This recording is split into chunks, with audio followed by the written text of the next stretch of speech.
भाग 2 युवराज का गिल्ट। रात के 3 बजे पूरे शहर में अंधेरे के साथ ही सन्नाटा भी छाया हुआ था। उस घने अंधेरे के बीच पहाड़ी पर बना सेंट थॉमस कॉलेज बहुत डरावना दिख रहा था। वहीं कॉलेज के पीछे सुहानी उसी बरगद पेड़ के पास खड़ी उसे एकटक देखे जा रही थी। वो उस आवाज को सुनने की कोशिश कर रही थी जो बरगद पेड़ से आ रही थी, और इस बार सुहानी को वो आवाज बिल्कुल साफ सुनाई दे रही थी। वो आवाज बस एक ही बात कह रही थी, प्लीज मेरी मदद करो, मुझे आजाद कर दो। तभी सुहानी उस पेड़ को देखते हुए बोली, कौन हो तुम? तुम यहाँ कैसे फंस गई हो? और मैं तुम्हें कैसे आजाद कर सकती हूँ?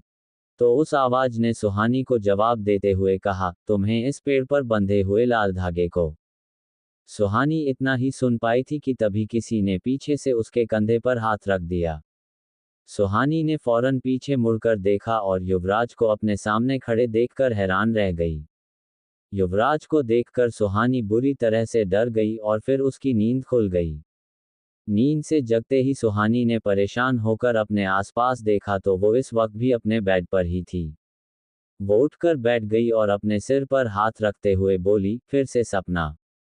अगले दिन कॉलेज में सुहानी सबसे पहले कॉलेज के पीछे उस बरगद के पेड़ के सामने जाकर खड़ी हो गई, जहां से उसे आवाजें सुनाई दे रही थी। पेड़ के पास पहुंचकर उसने देखा कि वहां पहले से ही एक लड़का खड़ा था। उस लड़के का चेहरा पेड़ की तरफ था और उसकी पीठ सुहानी की तरफ।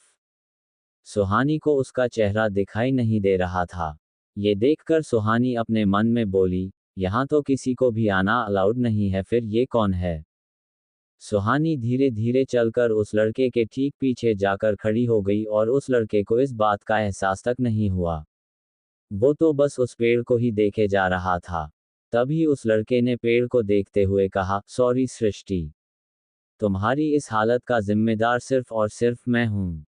उस लड़के की आवाज सुनकर सुहानी चौंक गई और वो समझ गई कि उसके सामने खड़ा लड़का और कोई नहीं बल्कि युवराज दीवान ही है। सुहानी ने तुरंत सामने की तरफ देखते हुए मन में कहा, युवराज सर यहाँ क्या कर रहे हैं? और वो माफी किससे मांग रहे हैं? अभी अभी उन्होंने सृष्टि का नाम लिया, तो क्या निशा ने सच कहा था, सृष्टि की मौत के जिम्मेदार युवराज सर है? सुहानी इसी सोच में डूबी थी कि तभी युवराज पीछे मुड़ा और अपने ठीक सामने सुहानी को देखकर चौंक गया, क्योंकि उसे इस वक्त सुहानी के वहां होने की बिल्कुल भी उम्मीद नहीं थी। सुहानी को देखकर युवराज के चेहरे का गिल्ट गुस्से में बदल गया और अब सुहानी के चेहरे पर घबराहट साफ साफ नजर आने लगी। उसे समझ नहीं आ रहा था कि वो युवराज से क्या कहे। तभी युवराज ने अपनी सख्त आवाज में कहा, तुम यहाँ क्या कर रही हो? युवराज की आवाज सुनकर सुहानी और ज्यादा डर गई और सोचने लगी कि युवराज से क्या कहे। तभी उसे कुछ याद आया और वो अपनी घबराहट छुपाते हुए बोली, सर, वो मुझे आपको थैंक्स कहना था। युवराज ने अपने उसी रूड अंदाज में पूछा, थैंक्स? लेकिन क्यों? सुहानी ने एक्सप्लेन करते हुए कहा, उस रात मेरी जान बचाने के लिए। तो ये सुनकर युवराज अनजान बनते हुए बोला, व्हाट डू यू मीन? मैंने तुम्हारी जान कब बचाई? युवराज सुहानी को इस तरह से देख रहा था जैसे इससे पहले उसने सुहानी को कभी देखा ही नहीं था। तो सुहानी उसे याद दिलाने की कोशिश करते हुए बोली, सर, उस रात पुरानी रोड पर जब मैं अकेले हॉस्टल जा रही थी और कोई मेरा पीछा कर रहा था, तब आपने ही मुझे सेफली हॉस्टल तक छोड़ा था। ये सुनकर युवराज सुहानी की आंखों में देखते हुए बोला, तुम्हें अपने दिमाग का इलाज कराने की जरूरत है। मैं तुम्हें जानता भी नहीं। ये कहकर युवराज वहां से जाने लगा, लेकिन तभी सुहानी ने उसे जाते हुए देखकर कहा, मुझे भी वो आवाजें सुनाई देती है सर। उद्धरण चिन्ह। ये सुनकर युवराज के कदम रुक गए और उसकी आंखें गहरी हो गई। लेकिन फिर भी वो बिना पीछे मुड़े कड़क लहजे में बोला, कैसी आवाजें? सुहानी ने हिम्मत जुटाते हुए कहा, इस पेड़ से आने वाली आवाजें, जो एक लड़की की है। सुहानी के ऐसा कहते ही युवराज के चेहरे के एक्सप्रेशन बदल गए। उसे काफी हैरानी हो रही थी, लेकिन वो अपने चेहरे में हैरानी जाहिर नहीं होने दे रहा था। इसलिए वो फिर से सुहानी की तरफ मुड़ा और उसके सामने जाकर खड़ा होते हुए बोला, और क्या कहा उस आवाज ने? सुहानी ने जवाब देते हुए कहा, वो अब मदद मांगती है। युवराज बिना किसी एक्सप्रेशन के सुहानी के एकदम करीब जाने लगा, जिसकी वजह से सुहानी को अब युवराज से डर लग रहा था। तभी युवराज ने अपना चेहरा सुहानी के पास ले जाकर उसकी आंखों में देखते हुए कहा, अब मुझे यकीन हो गया है, तुम्हें इलाज की सख्त जरूरत है। तुम्हारा दिमाग सच में खराब हो चुका है। ये कहकर युवराज वहां से चला गया और सुहानी वहीं की वहीं खड़ी रह गई। युवराज जानता था कि सुहानी सच कह रही है, लेकिन वो सुहानी के सामने ये एक्सेप्ट नहीं करना चाहता था। उसे भी वो आवाजें सुनाई देती है और सुहानी को उस रात बचाने वाला भी युवराज ही था। सुहानी से बात करने के बाद युवराज काफी परेशान हो गया था। वैसे युवराज खुद को हमेशा दूसरों से दूर रखता था और कभी भी किसी से भी अटैच नहीं होता था, और इस सब की वजह क्या है, ये केवल युवराज ही जानता था। लेकिन सुहानी भी कहाँ पीछे रहने वाली थी। उसे तो सच का पता लगाना ही था। इसलिए उस दिन क्लास खत्म होने के बाद सुहानी जब क्लास से बाहर निकलती, तो कॉलेज कैंपस में निशा के बॉयफ्रेंड विवेक को देखकर उसके पास जाकर बोली, हाय विवेक, मुझे तुमसे कुछ पूछना था। विवेक भी एक स्माइल के साथ सुहानी से बोला, हाय सुहानी। अच्छा, तो तुम अपने किसी काम से मेरे पास आए हो? विवेक की बात सुनकर सुहानी थोड़ा एम्बेरेस होकर चुप हो गई, तो सुहानी को ऐसे देखकर विवेक हंसते हुए बोला, अरे, मैं तो बस मजाक कर रहा था। पूछो, तुम क्या पूछना चाहती थी? सुहानी ने तुरंत अपना सवाल करते हुए पूछा, ये युवराज सर और सृष्टि की क्या स्टोरी है? ये सुनते ही विवेक सुहानी को चिढ़ाते हुए बोला, क्या बात है? लगता है कोई युवराज सर में इंटरेस्टेड है। विवेक के ऐसा कहने पर सुहानी ने घूरकर उसे देखा, तो सुहानी का ऐसा एक्सप्रेशन देखकर विवेक सुहानी को शांत कराते हुए बोला, अरे गुस्सा मत हो, मैं तुम्हें बताता हूँ। ये कहकर विवेक ने पूरी बात बताते हुए कहा, बात आज से 3 महीने पहले की है। 3 महीने पहले मैंने और निशा ने इस कॉलेज में एडमिशन लिया था। तब सृष्टि सेकंड ईयर में थी। सृष्टि निशा की रूममेट थी। हॉस्टल का जो बेड अभी तुम्हारा है, वो पहले सृष्टि का था। हमें कॉलेज आते ही पता चल गया था कि सृष्टि युवराज सर से पागलों की तरह प्यार करती है। लेकिन युवराज सर को सृष्टि में कोई इंटरेस्ट नहीं था। सृष्टि तरह तरह से युवराज सर के करीब जाने की कोशिश करती रहती थी, लेकिन युवराज सर उससे दूर ही रहते थे। इतना कहकर विवेक चुप हुआ ही था कि तभी सुहानी बोली, फिर क्या हुआ? सुहानी का सवाल सुनकर विवेक कंफ्यूज सा होते हुए बोला, फिर पता नहीं क्यों, लेकिन धीरे धीरे सृष्टि अपनी मेंटल स्टेबिलिटी खोने लगी थी। एक रात हमारी फ्रेशर्स पार्टी थी। उस रात सृष्टि ने सबके सामने युवराज सर को प्रपोज कर दिया। युवराज सर उसकी इस हरकत से काफी गुस्सा हो गए थे। उन्होंने सृष्टि को सबके सामने बुरी तरह से डांट दिया और खुद से दूर रहने की वार्निंग भी दे दी। शायद इस इंसिडेंट से सृष्टि काफी परेशान हो गई थी। फिर एक सुबह हमें उसकी डेड बॉडी उस बरगद के पेड़ पर लटकी हुई मिली। सृष्टि ने सुसाइड कर लिया था। निशा सृष्टि की रूममेट थी और उससे काफी अटैच थी। निशा पर इस हादसे का काफी बुरा असर पड़ा था, इसीलिए वो युवराज से बहुत नाराज रहती है। सुहानी गौर से विवेक की सारी बातें सुन रही थी और उसकी बात खत्म होते ही वो गहरी सांस लेते हुए बोली, तो तुम्हें क्या लगता है, इस एक्सीडेंट में युवराज सर की गलती थी? विवेक कुछ सोचते हुए बोला, निशा से कहना मत, लेकिन मुझे इसमें युवराज सर की कोई गलती नहीं लगती। हाँ, उन्हें उस रात सृष्टि को इतनी बुरी तरह से नहीं डांटना चाहिए था, लेकिन उस लड़की ने युवराज सर को बहुत परेशान कर दिया था। आफ्टर ऑल युवराज सर कॉलेज के प्रोफेसर है। उनकी भी कोई रेपुटेशन है जो सृष्टि की वजह से खराब हो रही थी। विवेक की सारी बात सुनकर सुहानी ने कुछ सोचते हुए कहा, आई थिंक तुम सही कह रहे हो। सुहानी के चेहरे के एक्सप्रेशन देखकर विवेक बोला, लेकिन तुम्हारे लिए मेरे पास एक एडवाइस है। सुहानी ने तुरंत क्यूरियस होकर पूछा, कैसी एडवाइस? विवेक हल्की मुस्कुराहट के साथ सुहानी को छेड़ते हुए बोला, आई नो, युवराज सर काफी स्मार्ट और गुड लुकिंग है। लेकिन तुम उनके चक्कर में मत पड़ना। वहां तुम्हारी दाल नहीं गलने वाली। विवेक की ये बात सुनकर सुहानी के चेहरे पर स्माइल आ गई और फिर वो दोनों हंसने लगे। इसी बीच निशा वहां आ गई और दोनों को हंसते हुए देखकर उसने पूछा, ये क्या हो रहा है मेरी पीठ के पीछे? विवेक फौरन बोला, अरे कुछ नहीं, मैं बस सुहानी को एक जोक सुना रहा था। विवेक का जवाब सुनकर सुहानी समझ गई कि विवेक उन दोनों के बीच हुई बातों को निशा को नहीं बताना चाहता, इसीलिए उसने भी इस बारे में निशा से कुछ नहीं कहा। इसके बाद तीनों मस्ती मजाक करते हुए क्लास में चले गए। विवेक की बातों को सुहानी ने टाल तो दिया था, लेकिन उसे अनजाने में ही सही लेकिन युवराज में काफी दिलचस्पी होने लगी थी। ना चाहते हुए भी हर वक्त सुहानी के दिमाग में युवराज का ही ख्याल रहता था। ऐसे ही एक महीना बीत गया। अब सुहानी युवराज को कुछ बेहतर जानने लगी थी, लेकिन युवराज था कि किसी भी लड़की को बिल्कुल भाव ही नहीं देता था, यहाँ तक कि सुहानी को भी नहीं। वहीं एक महीने बाद भी सुहानी को अभी तक उस पेड़ के सपने आते थे, लेकिन हमेशा उसके सपने बीच में ही टूट जाते थे। और फिर एक रात सुहानी गहरी नींद में सो रही थी और आज भी उसे वही सपना दिखाई दे रहा था। सुहानी सपने में पेड़ के सामने खड़ी थी और हमेशा की तरह उस पेड़ से आती हुई लड़की की आवाज सुहानी को सुनाई दे रही थी। तभी सुहानी ने सपने में उस पेड़ के सामने खड़े होकर पूछा, सृष्टि, क्या ये तुम हो? तो उस पेड़ से आवाज आई, हाँ, मैं सृष्टि हूँ। सुहानी ने तुरंत फिर से सवाल करते हुए कहा, तुम्हारी ये हालत कैसे हुई? पेड़ से आवाज आई, मेरी ये हालत उस विशिंग वेल के साय ने की है, जो पुराने रोड के पास लोगों का शिकार करता है।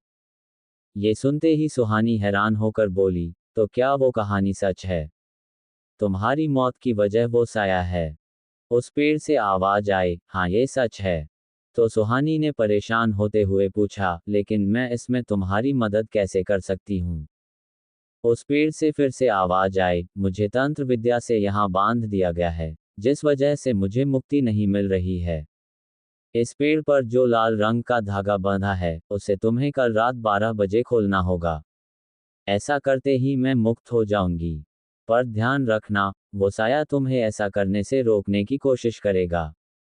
सुहानी ने थोड़ा गुस्से में पूछा, लेकिन उस साये ने तुम्हें बांध कर क्यों रखा है? इससे पहले कि सुहानी इस सवाल का जवाब जान पाती, उसकी नींद खुल गई और नींद खुलने पर सुहानी ने खुद को अपने हॉस्टल के बेड पर लेटे हुए पाया। वो एक लंबी सांस लेकर अपने बेड पर बैठ गई और अपना सिर पकड़ते हुए बोली, फिर से वही सपना। तभी सुहानी ने कुछ सोचते हुए आगे कहा, क्या ये सिर्फ एक सपना था या फिर सच में सृष्टि मुझसे कुछ कहना चाहती है? नहीं नहीं, ऐसा कैसे हो सकता है, वो बस एक सपना था। मैं आजकल कुछ भी सोचने लगी हूँ। एक काम करती हूँ, आज फिर से उस पेड़ के पास जाकर देखती हूँ। शायद मुझे कुछ पता चल जाए। कॉलेज पहुंचते ही सुहानी उस बरगद के पेड़ के पास चली गई और आज भी युवराज उसी पेड़ के सामने खड़े होकर उसकी तरफ देख रहा था। सुहानी को समझ नहीं आया कि युवराज उस पेड़ के पास क्यों आता है। इसलिए सुहानी युवराज के पास जाकर बोली, गुड मॉर्निंग सर। सुहानी को वहां देखकर युवराज की आंखें सिकुड़ गई और वो गुस्से में सुहानी से बोला, तुम यहाँ क्या कर रही हो? क्या तुम्हें नहीं पता कि स्टूडेंट्स का यहाँ आना मना है? युवराज का गुस्सा देखकर सुहानी नर्वस हो गई और उसने हिम्मत करके युवराज से कहा, युवराज सर, आप मान क्यों नहीं लेते कि आप भी वो आवाजें सुन सकते हैं जो मुझे सुनाई देती है? सुहानी की ये बात सुनकर युवराज चौंक गया, लेकिन फिर भी उसने सुहानी के सामने कुछ भी एक्सप्रेस नहीं करा। लेकिन युवराज को इस बात की बिल्कुल भी उम्मीद नहीं थी कि सुहानी अब तक सृष्टि की आवाजें सुन पा रही है। फिर भी वो सुहानी को इग्नोर करके वहां से जा ही रहा था कि तभी सुहानी ने ऊंची आवाज में कहा, सर मुझे पता है कि सृष्टि को कैसे आजाद किया जा सकता है। ये सुनते ही युवराज का एक कदम हवा में ही रुक गया। क्या सच में सुहानी सृष्टि को सुन सकती है? या ये है उसका वहम? क्या हुआ था युवराज और सृष्टि के बीच? और क्या थी सृष्टि के मौत की असल वजह? जानने के लिए पढ़िए सुहानी पर अटैक। सुहानी ने बताया कि वो जानती है सृष्टि को इस पेड़ से आजाद करने का तरीका, जिसे सुनकर युवराज हो गया हैरान। सुहानी की बात सुनकर युवराज पीछे मुड़ा और तेजी से सुहानी की तरफ जाकर उसकी आंखों में देखते हुए बोला, तुम क्या जानती हो इस बारे में? युवराज का ऐसा रिएक्शन देखकर सुहानी डर गई और उसके मुंह से एक शब्द भी नहीं निकला। सुहानी को चुप देखकर युवराज ने उसकी बांह को जोर से पकड़ लिया और अपने दांत पीसते हुए बोला, मैं कुछ पूछ रहा हूं, क्या जानती हो इस बारे में? सुहानी हकलाते हुए बोली, मुझे लगता है कि आज रात इस पेड़ पर बंधा वो लाल धागा खोलने से सृष्टि मुक्त हो जाएगी। ये सुनते ही युवराज ने एक झटके से सुहानी का हाथ छोड़ दिया, लेकिन उसकी नजरें अभी भी सुहानी के चेहरे पर टिकी हुई थी। तभी सुहानी ने हिचकिचाते हुए कहा, क्या आपको मेरी बात पर यकीन हो रहा है? युवराज को सुहानी की बात पर यकीन था, लेकिन वो इनकार करते हुए बोला, मैं पहले ही कह चुका हूं, तुम्हें इलाज की जरूरत है। लेकिन अगर फिर भी तुम्हें ये सब सच लगता है, तो तुम्हारा पागलपन दूर करने के लिए आज रात में ये धागा खोल दूंगा। युवराज खुद भी सृष्टि को आजाद करना चाहता था, लेकिन वो इस खतरनाक काम में सुहानी को शामिल नहीं करना चाहता था। युवराज ने पहले भी कई बार सृष्टि को आजाद करने की कोशिश की थी, लेकिन उसे रास्ता ही नहीं पता था। अब वो सुहानी के बताए तरीके को भी एक बार आजमाना चाहता था। वो नहीं जानता था कि ये तरीका काम करेगा या नहीं, लेकिन एक और बार कोशिश करने में उसे कुछ भी गलत नहीं लगा। तभी युवराज की बात सुनकर सुहानी ने कहा, इसकी कोई जरूरत नहीं है। अगर ये मेरा वहम भी है, तो मैं ही इसे दूर करूंगी। युवराज समझ गया था कि सुहानी आसानी से मानने वालों में से नहीं है, इसलिए उसने सुहानी को समझाते हुए कहा, ठीक है, तुम रात को आकर ये धागा खोल सकती हो, लेकिन सिर्फ तभी जब मैं तुम्हारे साथ रहूंगा। तुम इस कॉलेज की स्टूडेंट हो, यहाँ कई लोगों की मौत हो चुकी है। मैं नहीं चाहता कि यहाँ के किसी और स्टूडेंट के साथ कोई एक्सीडेंट हो। सुहानी ने उसकी इस बात पर कुछ देर सोचा और फिर अपना सिर हाँ में हिला दिया। सुहानी ने तुरंत ही उस पेड़ को देखकर अफसोस के साथ कहा, काश सृष्टि ने सुसाइड नहीं किया होता। तो ये बात सुनकर युवराज धीमी आवाज में खुद से बोला, उसने सुसाइड नहीं किया था। सुहानी युवराज की बात को साफ साफ सुन नहीं पाई, तो उसने कंफ्यूज होते हुए पूछा, क्या आपने कुछ कहा? तो युवराज बात टालते हुए बोला, कुछ नहीं। युवराज के ये कहते ही सुहानी वहां से चली गई, लेकिन युवराज वहीं रुककर उस पेड़ पर बंधे लाल धागे को देखने लगा। युवराज के मन में बार बार बस एक ही सवाल उठ रहा था, और वो सवाल ये था कि सुहानी सृष्टि को कैसे सुन सकती है। शाम के वक्त क्लास खत्म होने के बाद सुहानी और निशा वापस हॉस्टल की तरफ जा ही रहे थे कि तभी निशा किसी को देखकर अचानक से रुक गई। सुहानी ने निशा को अचानक रुकते देखकर उससे पूछा, क्या हुआ निशा? तुम अचानक रुक क्यों गई? सुहानी का सवाल सुनकर निशा सीरियस टोन में बोली, सवाल बंद करो और मेरे पीछे आओ। ये कहते हुए निशा रोड की दूसरी तरफ तेजी से जाने लगी और सुहानी भी निशा के पीछे चल दी। तभी सुहानी ने देखा कि रोड के दूसरी तरफ एक लेडी जा रही थी और निशा ने उस लेडी की तरफ अपना हाथ वेव करते हुए कहा, एक्सक्यूज मी मिस। वो लेडी लगभग 40 साल की औरत थी। उनके शॉर्ट हेयर थे और उन्होंने ब्लू जीन्स, वाइट टॉप पहना हुआ था। उनके गले में एक ID कार्ड और हाथों में एक कैमरा था। देखने में वो कोई जर्नलिस्ट लग रही थी। वो लेडी निशा की आवाज सुनकर रुक गई और निशा ने उनके पास जाकर कहा, मैम, आप वही जर्नलिस्ट हैं ना, जो सृष्टि सुसाइड केस कवर करने हमारे कॉलेज आई थी? और वो आपकी ही दोस्त थी ना, जिनका पुराने रोड के पास मर्डर हुआ था? निशा के ऐसे सवाल सुनकर वो लेडी निशा को अजीब सी नजरों से देखने लगी, और उस लेडी का रिएक्शन देखकर निशा ने उन्हें समझाते हुए कहा, ओह सॉरी, मेरा नाम निशा है और ये मेरी फ्रेंड सुहानी। हम दोनों सेंट जोसेफ कॉलेज के स्टूडेंट्स हैं। ये सुनने के बाद भी उस लेडी ने कुछ भी रिएक्ट नहीं किया। उसे देखकर ऐसा लग रहा था जैसे वो निशा से बात नहीं करना चाहती। वो बार बार परेशान होकर अपने दाएं बाएं देख रही थी। शायद वो किसी ऑटो या टैक्सी का वेट कर रही थी। उस लेडी का निशा को इग्नोर करना निशा को बिल्कुल अच्छा नहीं लगा, और वहीं सुहानी भी उस लेडी का ऐसा रेस्पॉन्स देखकर हैरान थी। तभी वो निशा के हाथ को पकड़कर अपनी तरफ खींचते हुए बोली, निशा, ये तू क्या कर रही है? तुझे दिखाई नहीं देता क्या कि ये तुझसे बात नहीं करना चाहती? तो निशा ने चिढ़ते हुए कहा, तू बस देखती जा, ये क्या इसके पापा भी मुझसे बात करेंगे? तभी निशा ने फिर से उस लेडी के पास जाकर कहा, मैम, मुझे आपसे सृष्टि सुसाइड केस के बारे में बात करनी है। निशा के ऐसा कहते ही वो लेडी पैदल ही आगे बढ़ने लगी।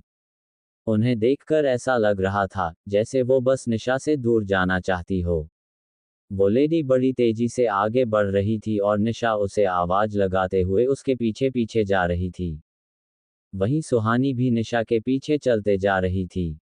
तभी निशा ने उस लेडी के सामने आकर उसका रास्ता रोकते हुए कहा, मैम, सृष्टि मेरी रूममेट थी और मुझे उसके बारे में आपसे बात करनी है। इस केस की इन्वेस्टिगेशन में मैं आपकी मदद कर सकती हूँ। निशा की बात सुनकर वो लेडी रुक गई और कड़क आवाज में बोली, तुम मेरी क्या मदद कर सकती हो? निशा उस जर्नलिस्ट से सृष्टि की मौत के बारे में इंफॉर्मेशन चाहती थी। इसके लिए निशा को उसे कॉन्फिडेंस में लेना जरूरी था। निशा कोई आइडिया सोच ही रही थी कि वो क्या कहे, तभी उसकी नज़र सुहानी पर पड़ी और उसे एक आइडिया आ गया। और निशा तुरंत बोली, जिस रात आपकी फ्रेंड मेरी का मर्डर हुआ था, उस रात पुराने रोड से गुजरने वाली आखिरी इंसान सुहानी थी। सुहानी ने वहां कुछ अजीब देखा था। ये सुनते ही सुहानी और सीमा दोनों की आंखें हैरानी से बड़ी हो गई। सुहानी निशा को देखकर मन ही मन बोली, क्या ये पागल हो गई है? कुछ भी बोल रही है। वो ये सोच ही रही थी कि तभी सीमा ने सुहानी के पास जाकर कहा, क्या सच में तुम मेरी के मर्डर के बारे में कुछ जानती हो? इससे पहले कि सुहानी कुछ कह पाती, निशा ने बीच में बात काटते हुए सीमा से कहा, मैम, हम आपको सब कुछ बताएंगे, लेकिन पहले आपको हमें बताना होगा कि सृष्टि के सुसाइड के पीछे कौन रिस्पॉन्सिबल है। निशा का सवाल सुनकर सीमा बोली, सृष्टि ने सुसाइड नहीं किया था, उसका मर्डर हुआ था। सीमा का जवाब सुनकर सुहानी और निशा दंग रह गए और वो हैरानी से सीमा को देखने लगे। तभी सीमा ने आगे कहा, सृष्टि की बॉडी पर जो इंजरी मिली थी उससे पता चलता है कि उसे जबरदस्ती फांसी पर लटकाया गया था। तभी सुहानी ने झट से सवाल करते हुए कहा, तो ये बात बाहर क्यों नहीं आई? सीमा ने जवाब देते हुए कहा, क्योंकि शिमला के काफी पावरफुल लोग इस केस को दबाना चाहते थे।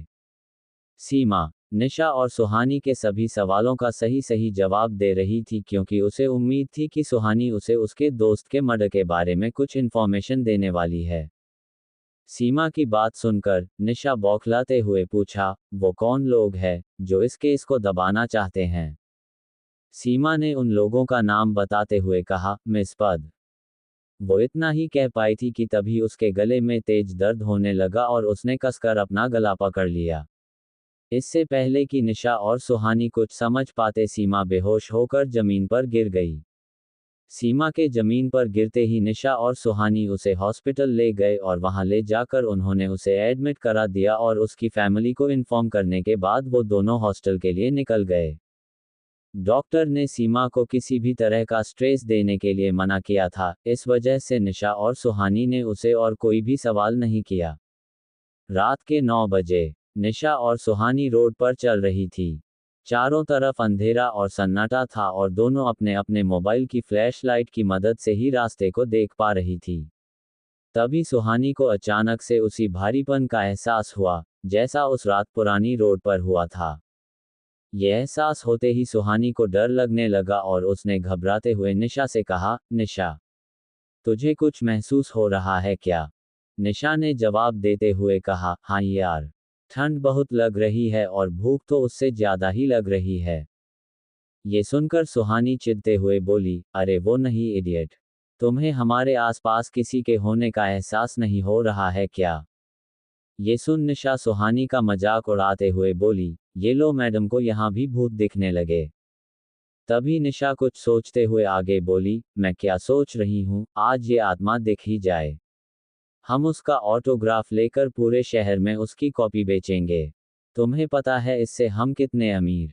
निशा इतना ही कह पाई थी। तभी एक काला साया वहां आया और तेजी से उन दोनों के बीच से निकल गया। उस साए के बीच से गुजरते ही निशा और सुहानी वहीं जमीन पर गिर गए। सुहानी जमीन में पड़े अपने आसपास देखने की कोशिश कर रही थी, लेकिन घबराहट की वजह से उसकी उठने तक की हिम्मत नहीं हो रही थी। तभी सुहानी ने देखा कि वो साया फिर से उसकी तरफ तेजी से आ रहा है। ये देखकर डर से उसके हाथ पांव फूल गए और जैसे ही वो साया सुहानी को छूने ही वाला था कि तभी वहां एक तेज कार आकर रुक गई। उस कार के आते ही सब कुछ शांत हो गया और वो साया भी वहां से चला गया। सुहानी की नज़र उस कार पर पड़ी तो उसने देखा कि कार से एक लड़का बाहर निकल रहा है। अंधेरे की वजह से सुहानी उस लड़के का चेहरा देख नहीं पाई, लेकिन सुहानी अपने मोबाइल का फ्लैश लाइट उस लड़के के चेहरे पर फोकस करने की कोशिश करने लगी। तभी उसने देखा कि वो लड़का युवराज दीवान था। युवराज ने सुहानी के पास आकर उसकी तरफ अपना हाथ बढ़ाया, लेकिन सुहानी अभी भी जमीन पर बैठे हुए युवराज को डर और हैरानी से देख रही थी। वहीं जब सुहानी ने युवराज की तरफ अपना हाथ नहीं बढ़ाया तो युवराज गुस्से में उससे बोला, उठो या सारी रात यही पड़े रहना है। युवराज की आवाज सुनकर सुहानी होश में आए और वो युवराज का हाथ पकड़कर उठने की कोशिश करने लगी। तभी सुहानी ने युवराज से कहा, युवराज सर, आज आपने मुझे फिर से बचा लिया। युवराज ने फिर से अनजान बनते हुए कहा, फिर से? तो सुहानी अपनी बात पर जोर देते हुए बोली, सर, आप मान क्यों नहीं जाते, उस रात पुरानी रोड पर आपने ही मुझे बचाया था। युवराज ने उसकी बातों को इग्नोर करते हुए निशा की तरफ देखा जो शायद शॉक की वजह से रोड पर ही बेहोश हो गई थी। निशा को देखते ही युवराज ने उसे उठाकर कार की पीछे वाली सीट में लेटा दिया और सुहानी को आगे की सीट में बैठने के लिए बोलाकर कार सीधे हॉस्टल की तरफ लेकर चला गया। पूरे रास्ते युवराज खामोशी से ड्राइव रहा था और सुहानी फ्रंट सीट पर बैठी हुई थी। सुहानी बीच बीच में तिरछी नजरों से युवराज को देख रही थी और ये बात युवराज ने भी नोटिस कर ली थी। कुछ देर तक इसी तरह खामोश रहने के बाद सुहानी ने युवराज को देखकर कहा, सर आपको याद है ना, आज हमें वो धागा भी खोलना है। इस पर युवराज ने सीरियस टोन में जवाब दिया, हाँ मुझे याद है। कुछ देर रुककर वो आगे बोला, मुझे अभी भी लगता है तुम्हें वहां नहीं जाना चाहिए। मैं ही उस धागे को खोल दूंगा। सुहानी ने युवराज की बात से असहमत होते हुए कहा, नहीं, मैं भी वहां जाऊंगी। ये सुनकर युवराज ने सुहानी को रोकने की कोशिश नहीं की क्योंकि वो समझ चुका था कि सुहानी उसके रोकने से रुकने वाली नहीं है।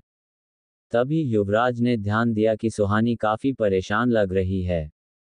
तो उसने सुहानी से सवाल करते हुए कहा, क्या हुआ, तुम किसी बात से परेशान हो? सुहानी ने जवाब देते हुए कहा, मुझे समझ नहीं आ रहा है, मेरे साथ ये सब क्या हो रहा है। क्या सच है और क्या मेरी इमेजिनेशन है? कभी लगता है कि सृष्टि सच में है और वो मुझसे बात करना चाहती है, लेकिन कभी लगता है कि मेरा दिमाग ही ये कहानियां बना रहा है। मुझे पता भी नहीं है, सृष्टि सच में उस पेड़ में कैद है या ये सब मेरा वहम है। ये सब सुनकर युवराज बोला, अगर तुम श्योर नहीं हो, तो फिर वो धागा क्यों खोलना चाहती हो? सुहानी ने जवाब देते हुए कहा, मैं बस ये अपने मन की तसल्ली के लिए करना चाहती हूँ। पिछले 1 महीने से मैं रोज सृष्टि की आवाजें सुनती हूँ और वो मुझसे मदद मांगती है।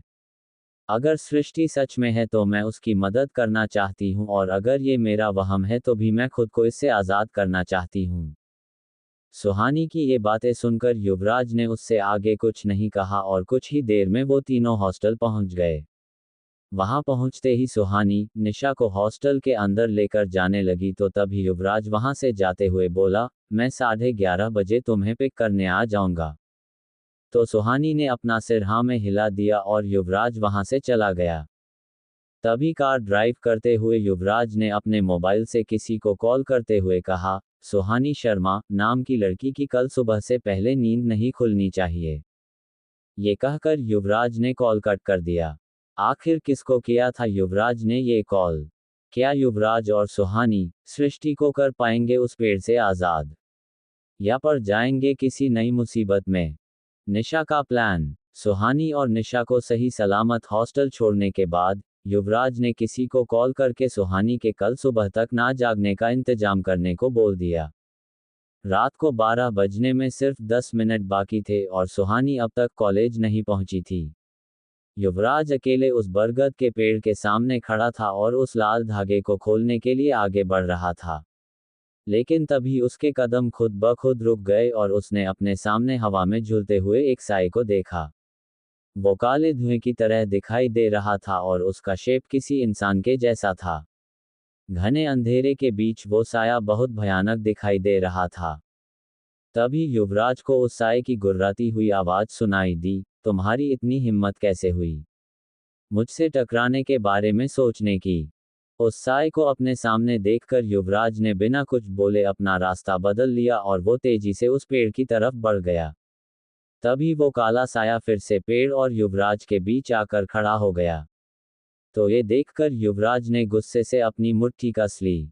तभी उस साय ने फिर से गुर्राते हुए कहा, तुम कितनी भी कोशिश कर लो, इसे मुझसे नहीं बचा सकते। इस बात पर युवराज भी गुस्सा दिखाते हुए बोला, तुम उसकी जान ले चुके हो, अब तो इसे आजाद कर दो। वो साया फिर से गुर्राते हुए बोला, तुम जानते हो ऐसा नहीं हो सकता। उस साय के ऐसा कहते ही युवराज फिर से उस पेड़ की तरफ बढ़ने की कोशिश करने लगा, लेकिन तभी उसे एहसास हुआ कि अब वो अपने कदम आगे नहीं बढ़ा पा रहा है। उसे ऐसा लग रहा था जैसे उसके पैर जमीन से चिपक गए हो। बहुत कोशिश करने पर भी वो अपनी जगह से हिल नहीं पा रहा था। तभी अचानक से युवराज की बॉडी हवा में ऊपर उठने लगी और वो लगभग 15 से 17 फीट की ऊंचाई पर हवा में झूलने लगा।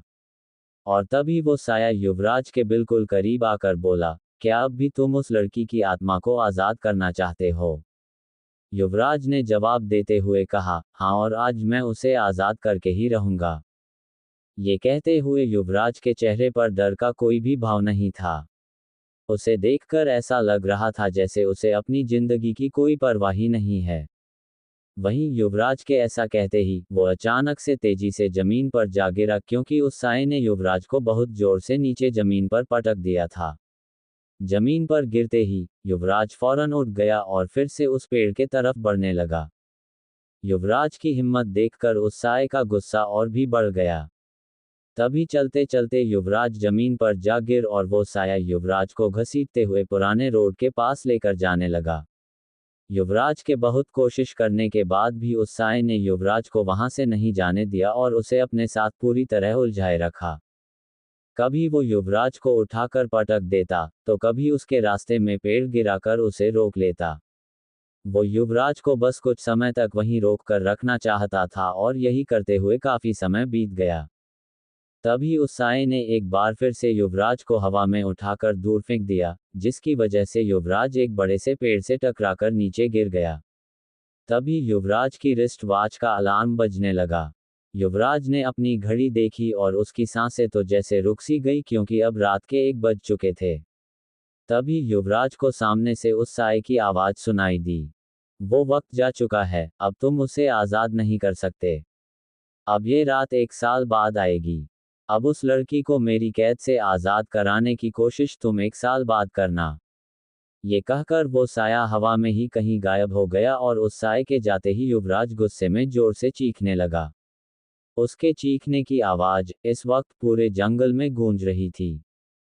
वहीं युवराज को खुद पर बहुत ज्यादा गुस्सा आ रहा था, क्योंकि वो आज फिर से सृष्टि की कोई मदद नहीं कर पाया था। अगली सुबह युवराज आंखों में गुस्सा और उदासी लिए उस पेड़ के सामने खड़ा था। उसकी नजरें झुकी हुई थी और मन में सिर्फ दुख और पछतावा था, लेकिन आज वहां युवराज को कुछ अजीब सा लग रहा था।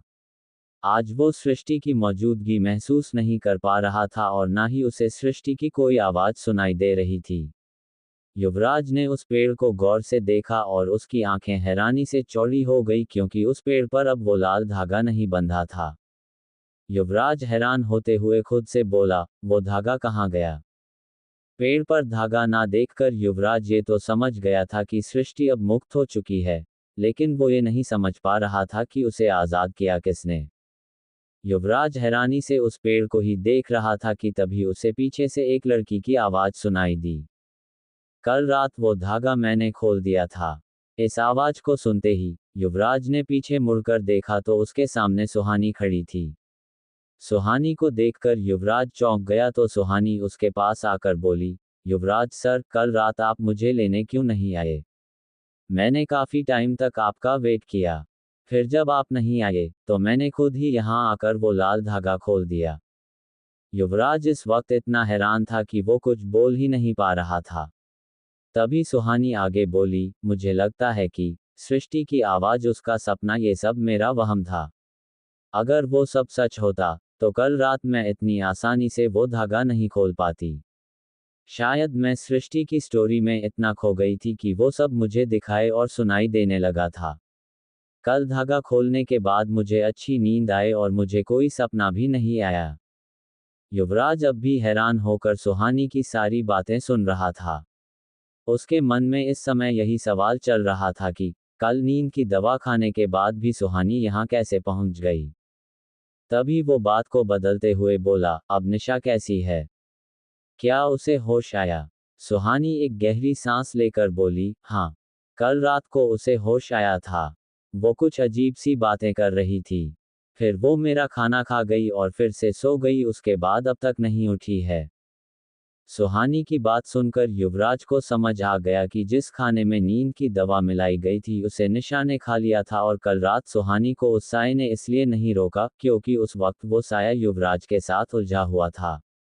इसका मतलब उस साये ने सुहानी को धागा खोलते हुए देखा ही नहीं था, इसलिए अब सुहानी को भी उस साये से कोई खतरा नहीं था।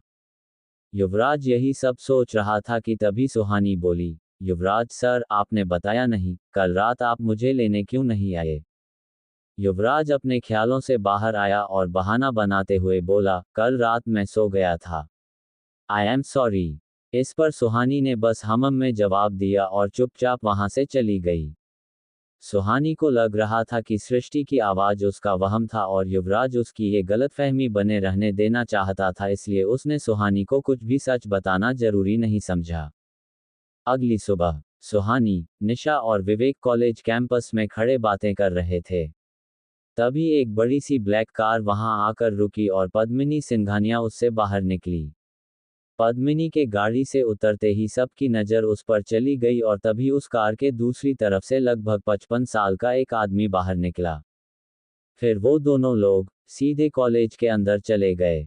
तभी उन्हें देखकर सुहानी ने निशा से पूछा, अब ये पद्मिनी सिंघानिया के साथ आदमी कौन आ गया? निशा ने जवाब देते हुए कहा, वो युवराज दीवान के डैड मी यशवंत दीवान है। वो और पद्मिनी हमारे कॉलेज के ओनर है और कुछ लोग तो ये भी कहते हैं कि मिस्टर यशवंत दीवान और पद्मिनी का अफेयर चल रहा है।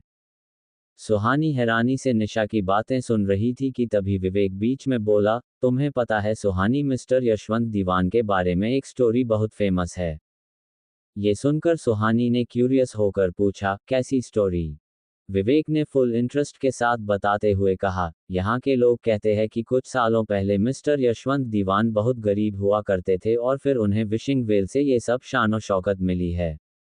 ये सुनते ही सुहानी हैरान होते हुए बोली, क्या सच में? तो विवेक ने जवाब देते हुए कहा, यहाँ के लोग तो यही कहते हैं। सुहानी तुरंत अपना अगला सवाल करते हुए बोली, और युवराज सर की मम्मी? विवेक ने उनके बारे में बताते हुए कहा, उनकी मेंटल कंडीशन ठीक नहीं है, उनका ट्रीटमेंट चल रहा है। ये बातें चल ही रही थी तभी एक स्टूडेंट्स भागते हुए कॉलेज कैंपस में आया है और बाकी स्टूडेंट्स से बोला, कल रात पुरानी रोड पर रोशन का मर्डर हो गया है। उस स्टूडेंट की बात सुनकर वहां खड़े सभी लोग शॉक्ड रह गए। वहीं निशा, सुहानी और विवेक भी उस स्टूडेंट की बात सुनकर हैरानी से एक दूसरे को देखने लगे। तो निशा हैरान होते हुए बोली, कल फिर पुरानी रोड पर मर्डर हुआ? सुहानी निशा की बात को पूरा करते हुए बोली, और आज फिर पद्मिनी सिंघानिया कॉलेज आ गई। सुहानी की बात खत्म होते ही विवेक बोला, तो क्या सच में इन मौतों और पद्मिनी सिंघानिया के बीच कोई कनेक्शन है? ये सोचते हुए वो तीनों आंखें फाड़कर एक दूसरे को देखने लगे। कुछ देर बाद निशा, विवेक और सुहानी कॉलेज के कैंटीन में बैठे थे।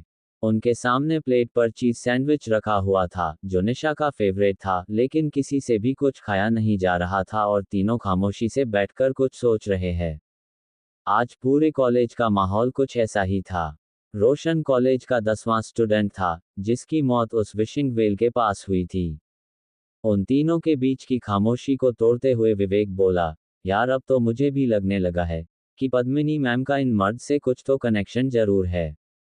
निशा ने भी हामी भरते हुए कहा, अब तो मुझे भी ऐसा ही कुछ लग रहा है। सुहानी अभी भी अपने ही ख्यालों में ही खोई हुई थी तो ये देखकर विवेक उसे चिढ़ाते हुए बोला, किसके ख्यालों में खोई हो सुहानी? युवराज सर के। विवेक की बात सुनकर निशा चौंक गई और चिढ़ते हुए सुहानी की तरफ देखकर बोली, सुहानी, ये विवेक क्या कह रहा है? तू उस आदमी के ख्यालों में क्यों खोई है?